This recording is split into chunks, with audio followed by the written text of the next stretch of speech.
Hey, and welcome back to the Hey Steph podcast. Today I'm diving into a topic that comes up all the time, and that is social eating. I know you've been in this situation, I certainly have. Being at a party, at a dinner with friends, at a work potluck, and suddenly you're making food decisions based more on what someone else might think than on what you actually want. We have all been there, and I think it's often something that we struggle with the most when it comes to figuring out our relationship with food. I know this has been the hardest piece to solve for me and the thing that I'm still working on the most. It might be that you've eaten something just because you didn't want to make someone else feel uncomfortable, or maybe you said yes to a dessert that you didn't really want because you felt pressured. I'm sure that this is familiar to you. What you eat is your business and no one else's. So in this episode, I want to kind of unpack why we show up around food socially in the ways that we do, and talk about what I'm learning as I work through this for myself about how to take ownership of your food choices, whether you're saying yes or you're saying no. So if you've ever found yourself eating the cookie because you didn't want to be that person who said no, or you've worried about what someone might think if you pass on dessert, this episode is for you. So many of us, especially women, I think, feel this really deep need to make sure that the people around us are comfortable. It's almost like it's baked into our DNA. We don't want to make waves or draw attention to ourselves or risk someone thinking that we are judging their choices. And as I was preparing for this episode, it actually came, I think about it all the time actually, but specifically, I decided to address this now. If you listened to last week's episode, I mentioned a question box that I put up on Instagram, and one of the responses I got in there made me think, okay, I definitely need to address this next, because I think this comes into play with holiday eating, but it's also just like a general year-round problem. And as I was thinking about this issue that I think is uniquely problematic for women, I realized that I've never heard a man say, I ate this piece of cake because I didn't want my buddy to feel uncomfortable. Like, have you ever heard your husband or a man in your life say that? No. I mean, I would, if you have, please message me. I'd love to hear about it. I don't even think it would cross their mind. As I was preparing for this episode, I asked my husband. I gave him an actual scenario that I'm going to talk about later that I was in. And I said, let's say we're standing at a party. You're standing in a circle with all your friends and they're all holding plates of food, chips and queso, cake, cookies, whatever. Would you ever think to yourself, I asked my husband, I better get a cookie or a cake, a piece of cake or chips and queso, so that Tanner won't feel uncomfortable, or so Ben won't think I'm weird? And he was like, no, I would never think that. And I was like, I know. And I don't think that's a problem for them. And so as I realized that, I kind of stumbled on this insight that felt insightful for me. Maybe it's very obvious to you, but this people-pleasing instinct shows up most often for women. And I think that's why social eating situations are hard for us, because we are trying to people please. We don't want to make other people around us feel uncomfortable. We don't want to be the only one not eating, because heaven forbid that makes someone else feel some sort of way about their food choices. And so we often just eat the thing because we don't want to make anyone else feel bad. It's ridiculous, actually, and it's not serving us. We end up making decisions that affect our health based on thoughts that we have invented about what someone else might think. It's actually insane when you stop to think about it. Your food choices are yours. They are not about anyone else's feelings or opinions or comfort level. And it is not your job to make people feel okay with what's on their own plate, or to make them feel okay about what's on or not on your plate. Not their food, not their business. Your food, your business. So I want to share two recent experiences I've had, both of which involved social eating and where I made very different decisions, and that led me to really kind of ponder about this social eating situation. A few months ago, I went to a potluck party where everyone was bringing something to share. And we all know that these types of situations, we're not deciding what to bring to the party based on what's most nutrient dense, or like, what could I provide for people that would offer them protein and fiber, right? Like, we're just thinking what's easy, what's cheap, what can I pick up on my way there. what's yummy. So it's often things like chips, cookies, pretzel bites, chips and queso, sweets. And at this time, I was in a phase where I was being very intentional with my food choices. And I had decided ahead of time that this party did not warrant a special occasion as far as making an exception to my food. So before the party, because I knew there would be nothing there that was like, wow, my socks off, worth it, right? It's not like a gourmet restaurant. Those foods are available all the time. I just decided it's not worth it. So before the party, I ate at home. And I actually brought the same dish that I brought to the party to share, but I ate at home. And I decided that I was not going to eat at the party. So when we got there, it came time to eat. Everyone grabbed a plate and started filling it up. I grabbed a cup of water, and I didn't make a big deal about it, and I didn't say anything about it. But I know that there are people in that situation who were not thrilled about my choice that I made. And that was okay with me. I didn't feel the need to justify or to explain myself. And I felt really solid in that decision. I went home feeling like I had made the right decision for me. And I felt good about it.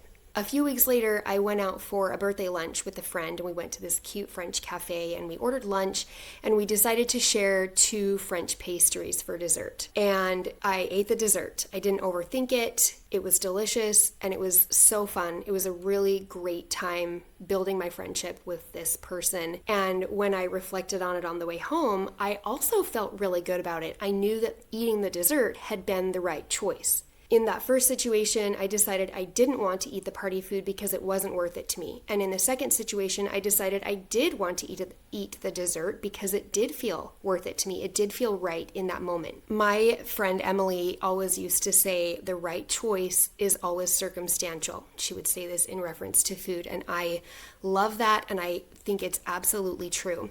There's no possible way for anyone to hand you a plan, or even for you to create a plan for yourself where the same rules are going to apply to every single eating situation that you're going to find yourself in. It's always going to depend on a variety of factors, and it's not just about calories or protein or fiber. There are things that are going into that decision, like eating the dessert with my friend versus not eating the party food, that are going to change. And you have to be strong enough to set boundaries that feel good for you. You have to be confident enough in your food decisions to go into that situation deciding what to do and not regretting the decision. But those factors that influence your decision should never be what someone else might think. It should never be trying to make someone else feel comfortable about what you're eating, because it doesn't matter what other people think of what you're eating. Other people's opinions are not your responsibility. What you eat is none of their business. What they eat is none of your business. You don't need to comment if you notice someone is not eating dessert. You don't need to say, "Oh, are you on a diet?" And they don't really have the right to say that to you either. I think it's always good policy. We used to talk about this all the time in my coaching practice, and I still believe this. Other people's bodies are none of our business. Other people's food is none of our business, and that goes both ways. People often don't like it when you go against the flow. It makes people feel uncomfortable.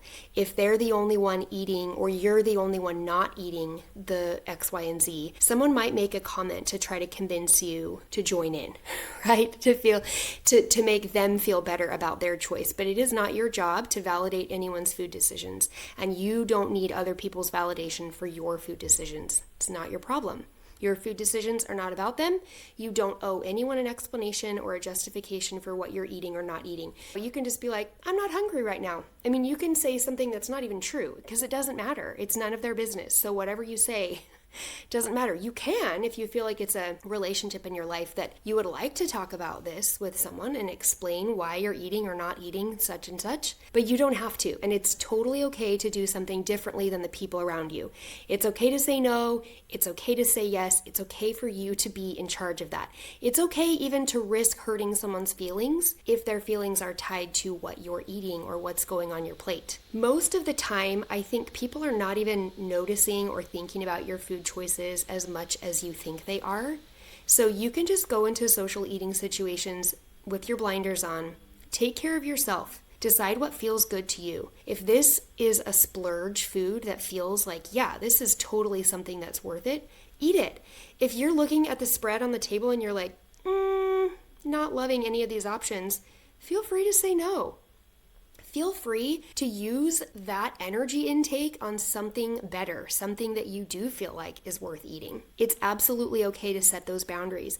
And I think this is actually a really healthy way to think about food. It doesn't have to be, it can be about calorie amounts. It can be about trying to hit your macro numbers. And I think that's totally fine. I don't think that's dysfunctional or unhealthy in any way. In that first party situation, I had met my macro amounts for that day. I was being really intentional and really trying to stick tightly to the numbers I had set for myself for this certain period of time. I knew that none of those foods would fit, so I just said no, and that was the right choice. So a few tips to navigate social eating situations with confidence. Number one is to get clear on your boundaries. And again, I talk about planning ahead all the time, but I really think this warrants some thinking ahead. Before you go to the party or the restaurant or the whatever, decide ahead of time what you want to do. Decide what feels right for you. If you are in a phase where you are really trying to be more intentional with your food, great. That's okay. You take care of yourself. Feel free to pack your own food. Doesn't matter if other people think you're crazy. Who cares what other people think? I've brought my food plenty of times. I don't care. I brought my own homemade little tortilla chips that I bake in my oven when I had Mexican food with a group of friends. Yeah, I'm like, yep, I made these myself. I'm bringing them instead of eating these chips. Great. Doesn't matter. Or decide ahead of time, is this a moment where you're okay indulging? Here's an example. Every year at Thanksgiving, we host a pie night. And it's outside and we invite everyone in our church and everyone brings a pie. And one of my friends brings an amazing chocolate peanut butter fudge pie. And every year I am excited about this and I watch her when she comes in and I'm like, save me a piece. I'm like tracking with my eyes.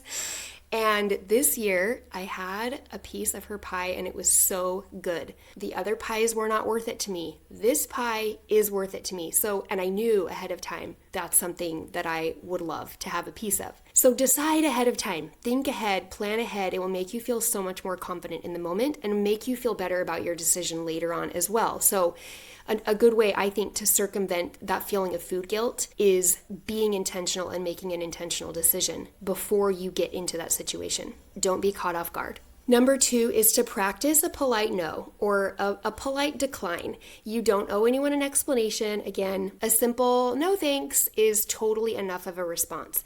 And if someone presses you, you can say something like, I'm not hungry right now, or I ate before I came, period, end of story. It doesn't hurt to have a few pat responses that you keep in your back pocket of your brain that you can pull out and say to someone in case you are challenged socially in those situations. But again, you don't owe anyone an explanation. It's none of their business. Remember this mantra, what other people think of me is none of my business. Tip 3 is to reflect afterward. So just like I think it's important to prepare ahead of time, it's important to reflect afterward. And I did that in both of those situations that I shared with you, the party and the lunch at a French cafe. On the way home and that night or later on that day or whatever, I took a few minutes to ask myself, did I make the choice that I wanted to make? And if not, what would I do differently?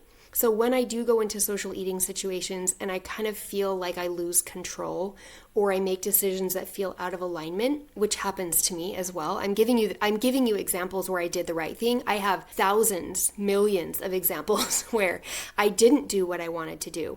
And that's, same situation. If I didn't follow the plan that I went in with, or if I feel like I just didn't quite make the right choice, what would I do differently? If I were in that exact same situation, what would I do differently? Reflecting afterward makes a big difference in increasing your confidence in your ability to make the right decision. Number 4 is to let go of guilt. Whether you say yes or you say no, or you don't make quite the right choice that you wanted to make, own your choice. If it's in alignment with your goals and values, then it was the right choice no matter what anyone else thought. And if it was not in alignment, that guilt is fine for a second, and then own your decision and move on. Don't wallow. Don't, it's going to make me it's going to change my body. It's going to blah, blah, blah. Don't spiral into catastrophic thinking about a day or two or a week or 2 weeks or whatever. Just come back into alignment as soon as you can. Connect back with your body, with your goals, with what you want for yourself, with the way that you want to eat, and move forward. And number 5 is to remember the bigger picture. The holidays and life in general is not just about what's on your plate. It's about the people and the experiences and the memories. So don't let the food take center stage, no matter what your goals are. Even if you are trying to be more intentional with food, don't let your decisions stand in the way of you making great memories with the people you care about. So to wrap up, you don't have to eat the cookie. You can eat the cookie. You can skip it. You can have it. It doesn't matter. What matters is that the decision is yours. Do not allow yourself to be swayed or influenced negatively by what someone else might think. Social eating situations can be tricky, but they don't have to be a landmine, and other people's opinions don't have to control you. So take charge, set your boundaries, and remember that you are the only one in charge of your food. Thanks so much for listening, and I will talk to you next week.